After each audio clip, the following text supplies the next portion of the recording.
Hi,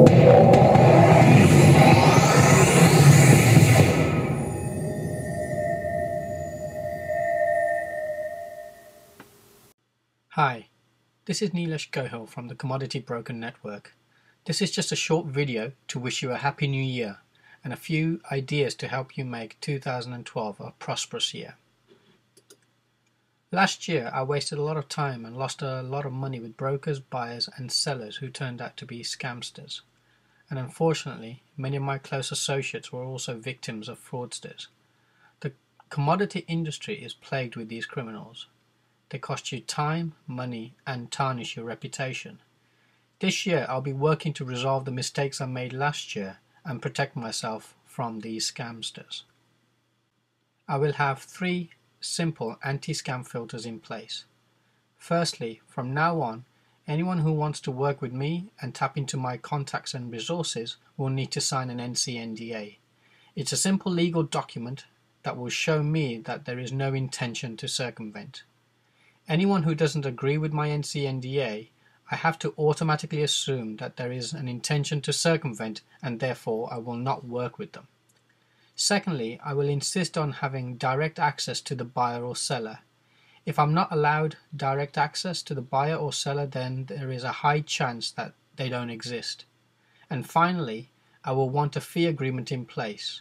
My commission will need to be paid directly from the principals, and I will use my own paymaster to distribute the commissions to brokers associated with the deal.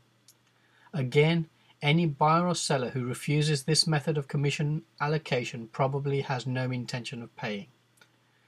So by asking for an NCNDA and direct access to the buyer or seller, and with a fee protection in place, I hope to eliminate a lot of the time wasters. There will be some who falsify the NCNDA and fee agreement just to tap into my contacts.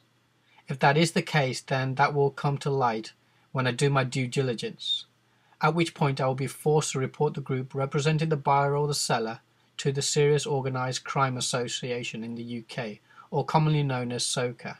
SOCA work internationally with other organisations such as the Interpol. Although these filters that I now have in place are not foolproof, they will go quite some way in reducing the time and money lost with fake deals and the groups of people promoting them. These criminals will simply need to move on to the next guy or get investigated by the authorities. But here's the thing, if everyone employed these 3 simple filters and actually reported buyers and sellers who failed to perform, then these scammers will be pushed out of the industry. This will dramatically increase the chance of us genuine brokers in closing deals. Eliminating scammers is one of the problems I wish to resolve through the Commodity Broker Network during 2012. I hope you agree and support my efforts. I am open to suggestions on how we can collectively work to clean up the industry. Please send me your suggestions at info@publicangel.com. If you want to share in my success this year, and make sure you become an active member of the commoditybrokerNetwork.com, and let's work together to close more deals. Thank you for taking the time to view this video, and again, I wish you a prosperous new year.